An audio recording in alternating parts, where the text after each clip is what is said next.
Baik, Assalamualaikum warahmatullahi wabarakatuh. Pada episode kali ini kita akan melanjutkan series regresi ya. Di sini kita akan membahas yang namanya regresi piecewise ya. Kita akan memahami konsep, model matematis dan aplikasinya. Oke, kita lanjut pada slide selanjutnya. Oke, kita bisa lihat di sini apa itu regresi piecewise. Oke, kita bisa lihat di sini itu kalau regresi piecewise itu uh, atau kita bisa sebut juga itu adalah regresi yang bersegmen. Sini bersegmen, artinya di sini mempartisi variabel x-nya ke dalam beberapa interval. Nanti kita, misal di plot ini kita praktisi, kan biasanya kan garis linear kan itu cuma satu garisan gini saja. Kalau gini kita partisi, dan bagian sini kita partisi, kita bagi ya. Di sini garis linear yang satu, garis linear yang dua, lalu di sini garis linear tiga. Nanti ada tiga garis linear. Nah, regresi piecewise itu menangini hal seperti itu. Dia mempartisi setiap variabel x-nya di sini. Nanti ada tiga garisan linear ya. Secara bisa menghasilkan persamaan yang berbeda per wilayah data. Nah, ini regresi piecewise ini sangat berguna untuk kalau trennya ini ada antara dua variabel ini, misalkan variabel x dan y itu sejak ada perubahan yang tiba-tiba secara struktural. Nanti regresi piecewise ini lebih fleksibel dibanding garis linear yang sederhana saja. Mungkin kalau data yang seperti ini, mungkin garis linearnya akan hanya menangkap seperti ini. Nanti akan banyak errornya ya, akan banyak residual yang terjadi. Kalau ini dia akan lebih mengikuti pola data yang sebenarnya. Oke, selanjutnya terminologi kunci. Di sini ada yang namanya titik patah atau knot, adalah nilai kritis di mana kemiringan garis regresi ini diprediksi mengulangi perubahan mendadak. Nah, kalau kita lihat di sini di grafiknya ini kita hapus dulu saja. Oke, kita lihat di sini itu kalau kita mulai titik not adalah titik datanya itu berubah secara mendadak ya. Kita lihat di sini titiknya ini berubah secara mendadak di titik 10, berarti growth pertama itu adalah 10 dan di sini ada di titik 19 ya. Maka itulah yang disebut titik not, titik perubahannya atau perubahan sebuah trennya, titik. Misalnya segmen regresi, arah data dipisahkan oleh titik patah, setiap segmen ini akan memiliki koefisien regresi atau laju perubahan masing-masing. Nanti setiap garisan ini dibagi atas segmen ini akan memiliki koefisien regresinya masing-masing. Lainnya itu kontinuitas model. Nah, artinya model-model garis linear kan ini ada satu model, dua model, dan tiga model di kontinuitas atau disambungkan oleh model piecewise ini. Oke, selanjutnya kapan terjadi regresi piecewise? Nah, kalau regresi linear sederhana tadi mengasumsikan bahwa hubungan konstan dan laju perubahan yang konsisten di seluruh rentang. Nah, kelemahannya ini seringkali gagal menangkap dinamika perubahan struktural yang mendadak. Nah, karena adanya kelemahan regresi linear standar itu, maka diperlukan penanganan yaitu regresi piecewise. Di sini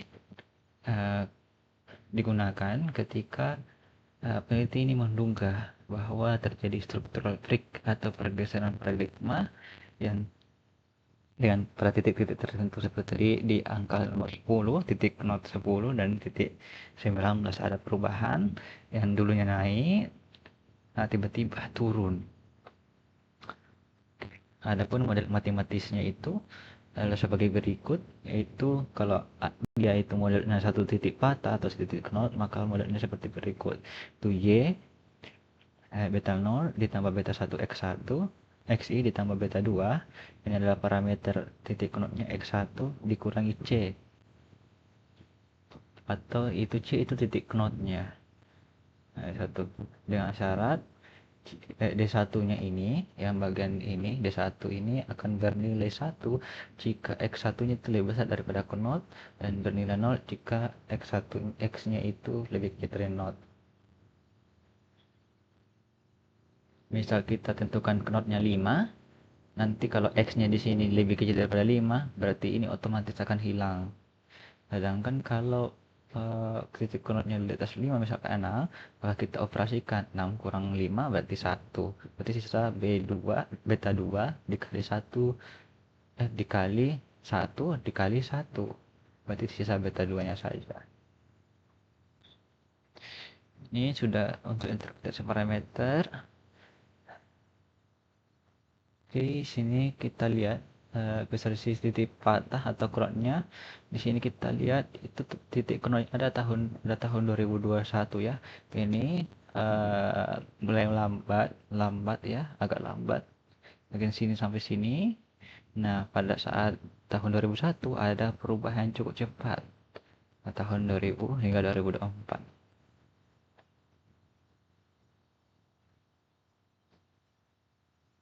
Oke, adapun aplikasinya di berbagai bidang utama, ya di situ ada yang pertama ekonomi dan kebijakan.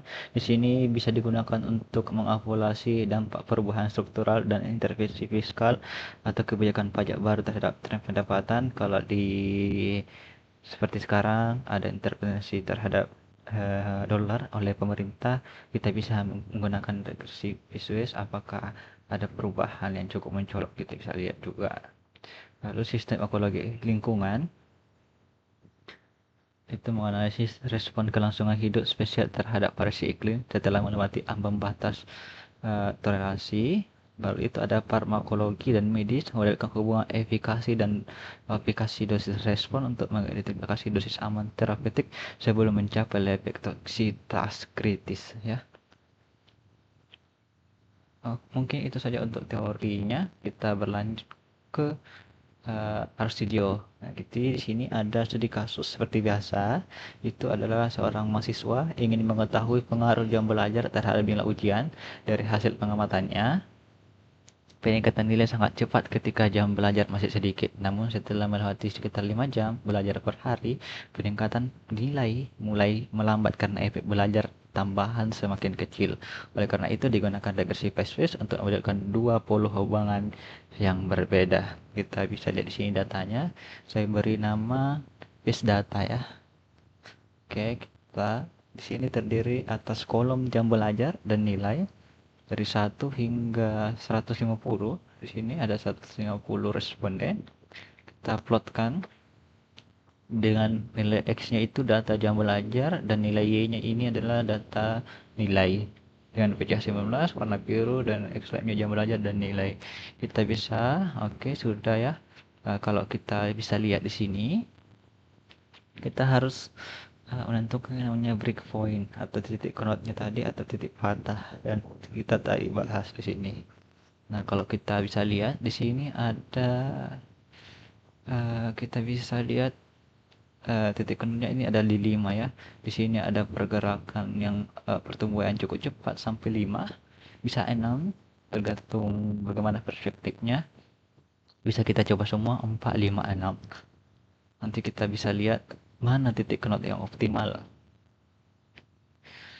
Mungkin kita coba saja 5. Kalau mau coba bisa pakai model 4, model 5 dan model 6. Kita modelkan juga, lalu kita lihat R-score-nya secara bersama-sama, mana yang terbaik, mana yang paling tinggi. Nah, kalau untuk di sini saya melihatnya titik knotnya itu ada di 5 bagian sini ya.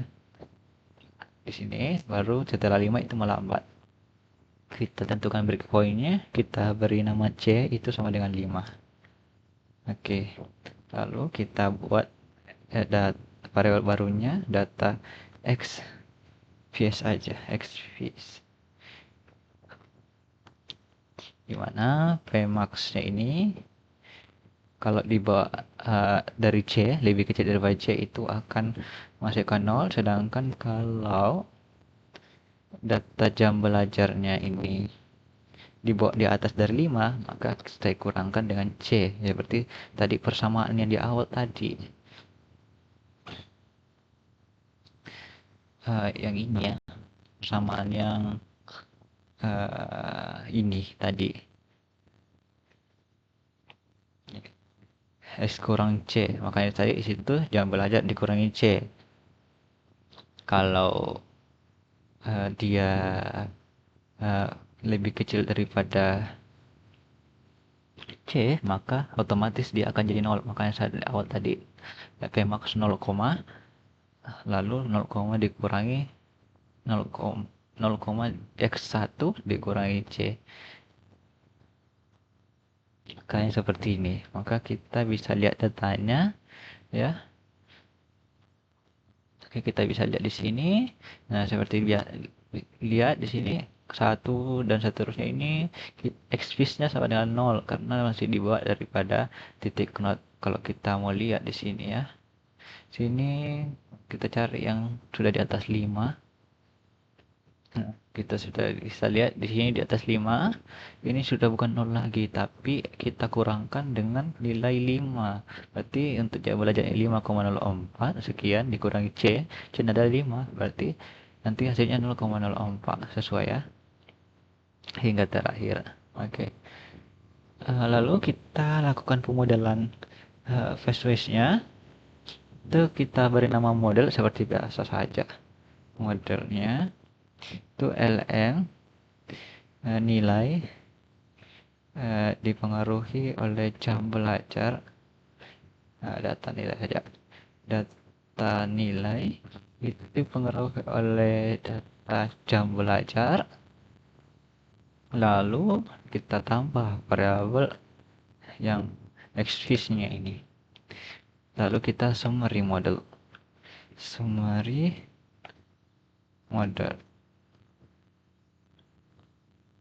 Nah, maka kita bisa lihat di sini semuanya berpengaruh signifikan karena berada di bawah 5%. Di sini pun multiplier score-nya itu di 91,22 dan map statistiknya itu di bawah 5% juga. Artinya secara simultan parameter atau variabel-variabelnya ini berpengaruh signifikan terhadap nilai baik data yang belajar maupun XPS-nya ini.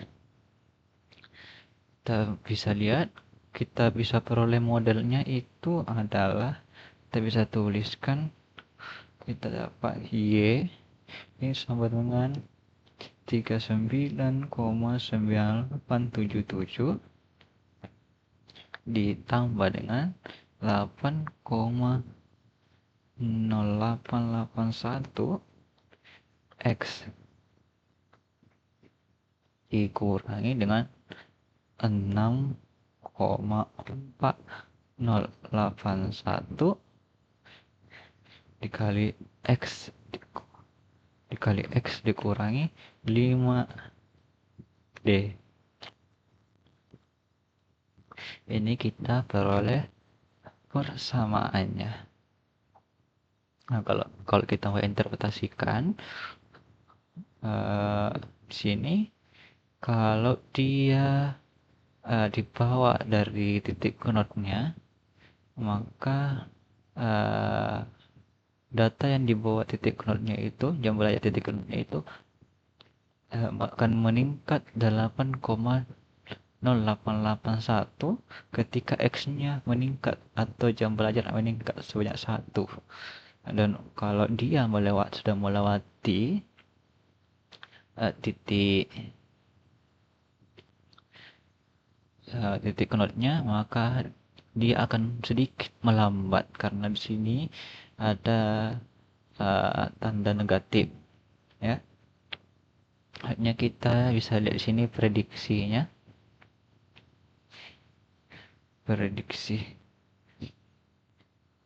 ini pred saja, kita predict ya, model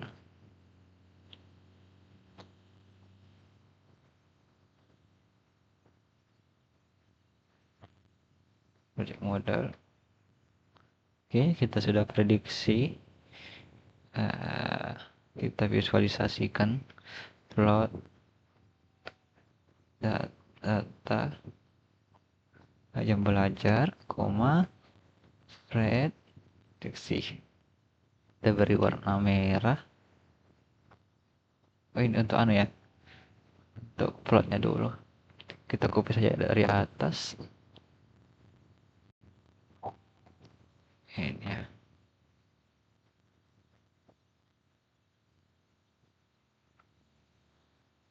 Kita tambahkan garis. Data jam belajar, koma, prediksi, koma, warna garisnya warna merah saja. Nah, di sini LWD 4. LWD 4. Oke, kita sudah lihat visualisasinya, garisnya sudah terpotong ya di bagian 5. Nah, sudah kita bisa tentukan garis rendernya beserta plotnya juga. Dan kalau kita mau jabarkan, kita bisa jabarkan untuk lebih bagusnya. Kalau kita mau lihat untuk sebelum titik knot, kita bisa lihat di sini. Kalau dia sebelum titik knot, berarti D nya ini sama dengan 0, maka di ini kayak ini kita hapus, akan seperti ini modelnya.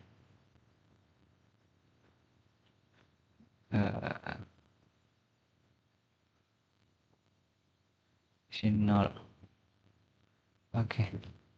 Kalau sesudah jadi sudah ke titik knot, ini sesudah knot, maka kita bisa tulis dia seperti ini. Knot berarti dia sini 1. Berarti kita bisa jabarkan di sini. Sini untuk X, di sini 6 kali ya. Kita hitung saja.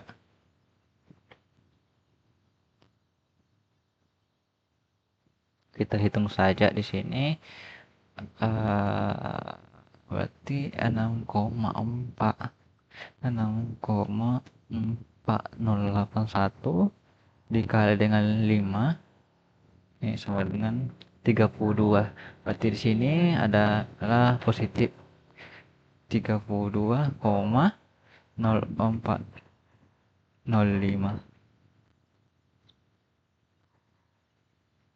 Kita bisa sini tambah, ini kita tambah yang ini dengan yang ini, kita bisa tambah, dan ini kita bisa kurang. Kita tambah dengan 399877. Kita bisa lihat di situ ada 72. Kita bisa ganti sini 72,0282.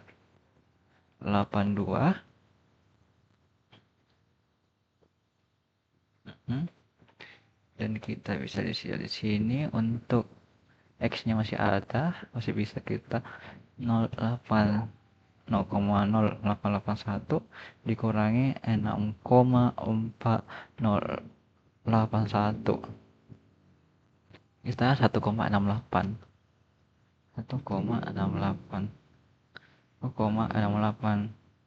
Nah, sudah bisa kita lihat kalau memang untuk sebelum knotnya itu pertumbuhannya itu jauh lebih tinggi. Itu kalau di sebelum knot itu tumbuhnya 8,0881. Kalau sesudah knot dia itu lebih rendah di 1,68. Mungkin cukup sekian untuk materi visualis ini.